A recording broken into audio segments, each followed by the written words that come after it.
Assalamualaikum warahmatullahi wabarakatuh. Kali ini saya akan membawakan tentang pembelajaran 2 untuk kelas 5, yakni pembahasan kali ini di PB2 ini anak-anak akan mempelajari yang pertama adalah Asmaul Husna, yang kedua kitab-kitab Allah, dan selanjutnya tentang tajwid. Nah, untuk mempersingkat waktu anak-anak ya, kita langsung saja ke masuk bab selanjutnya. Kita masuk ke Asmaul Husna. Nah, adapun di Asmaul Husna yang pertama yang akan kita pelajari yaitu tentang Al-Mumit. Apa sih Al-Mumit itu? Al-Mumit adalah termasuk salah satu dari Asmaul Husnanya Allah yang artinya Maha mematikan. Yang berarti Allah Subhanahu wa taala menjadikan sesuatu makhluk dari yang ada menjadi tiada. Allah Subhanahu wa taala mematikan makhluknya apabila Dia berkehendak. Jadi di sini Allah Maha mematikan semua makhluknya. Jadi semua yang mematikan itu adalah Allah, bukan makhluk yang lain. Selanjutnya Al-Hayyu.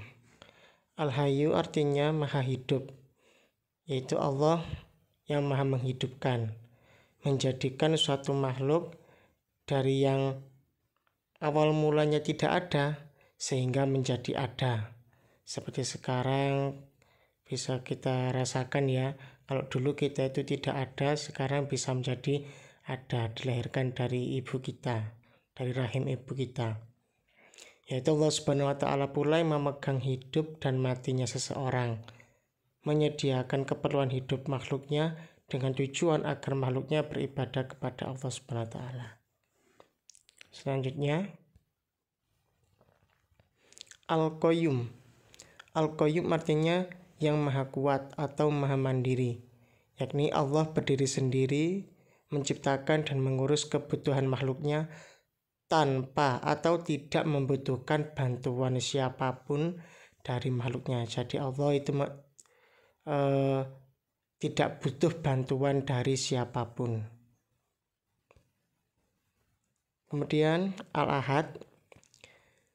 Al-Ahad artinya yang Maha Esa atau satu. Jadi Allah Subhanahu wa taala itu tidak ada Tuhan yang patut disembah hanya selain Allah. Dan hanya kepada Allah kita berdoa dan mempertolongan, karena Allah itu ada satu. Karena kalau satu, alam semesta ini sangat mudah untuk diatur. Kalau Allah atau Tuhan itu lebih dari satu, maka alam semesta akan sulit diatur, karena setiap masing-masing Tuhan memiliki pemikiran sendiri-sendiri.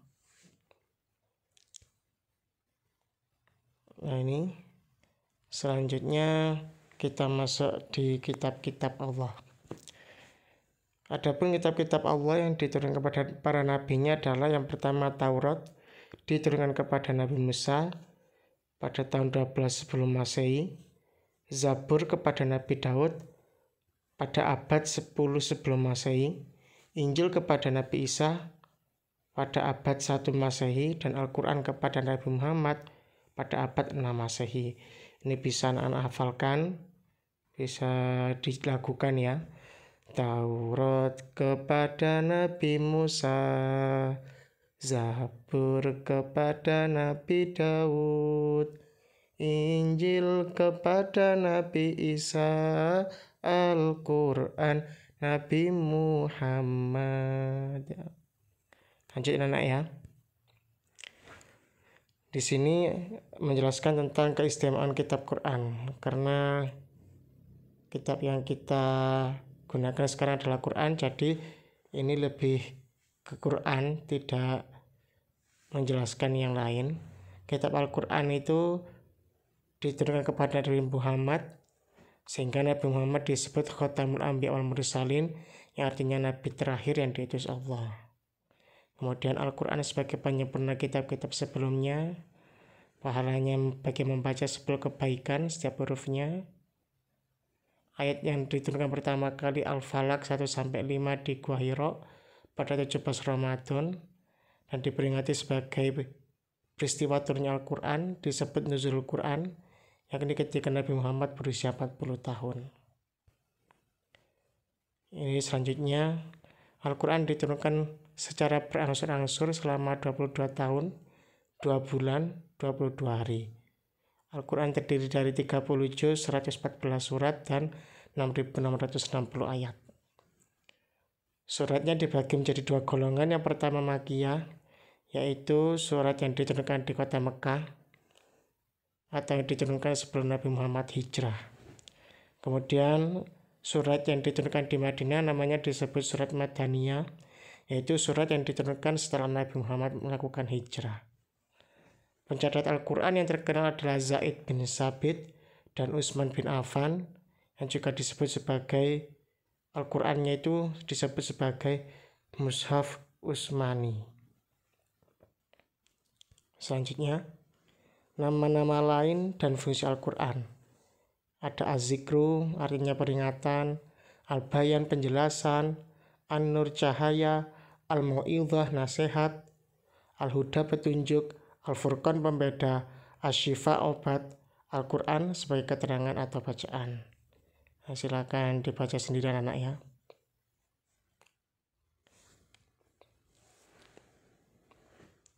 Nah, sekarang kita sudah menjelaskan Asmaul Husna, kitab-kitab awal juga sudah. Sekarang kita masuk ke bab yaitu tajwid. Ini perlu diperhatikan ya, tajwid ini ya. Nah, tajwidnya menjelaskan tentang qalqalah. Apa sih qalqalah itu? Qalqalah adalah artinya memantul. Huruf qalqalah ada 5, yaitu apa saja 5 huruf itu? Nah, ini huruf qalqalah ada 5, ba, to, qaf, jim, dan dal. Untuk lebih mudah menghafalkan huruf-hurufnya bisa disingkat baju di toko seperti nomor 1 ini, ba, jim, dal, to, qaf. Kemudian atau bisa juga disingkat menjadi batok jadi. Selanjutnya, macam-macam qalqalah. Qalqalah dibagi menjadi 2 macam. Qalqalah sughra atau artinya qalqalah kecil, yaitu huruf qalqalah yang mati disebabkan hurufnya itu berharokat sukun, yang lingkaran kecil itu di atasnya. Kemudian yang selanjutnya adalah qalqalah kubra yang artinya qalqalah besar, yaitu huruf qalqalah atau ba, jim, dal, to, qafnya itu yang mati disebabkan karena berada pada akhir ayat, atau namanya itu waqaf anak. Waqaf itu yang ayatnya itu loh. Ada ayat lingkaran-lingkaran 1, 2 itu namanya waqaf. Selanjutnya, contoh bacaan qalqalah, silakan bisa dilihat sendiri anak-anak. Nah, ini kalau qalqalah kubra itu pokok yang ada bulatan-bulatan itu yang di akhir kalimat, al-falaq, membacanya memantul, al-falaq, kasab, al-ma'arij, masad, muhit. Nah, bisa dilihat di akhir waqafnya itu ada huruf qaf, ba, jim, dal, to. Itu huruf qalqalah tadi mati dikarenakan berada pada akhir waqaf. Sedangkan yang sughra kalian lihat yang berwarna merah itu seperti najak. Nah, najaknya itu najak ali itu, jimnya itu qalqalah sughra karena ada sukunnya di atas. Wa khalaq, qafnya di atasnya kamu bisa lihat ada harokat sukun. Kemudian sod roka, sod dalnya itu di atasnya yang berwarna merah itu ada sukunnya. Nah, mungkin sampai di sini saja ya pembelajaran kali ini anak. Semoga anak-anak semua dapat memahami dengan baik. Apabila ada kurang lebihnya saya mohon maaf. Assalamualaikum warahmatullahi wabarakatuh.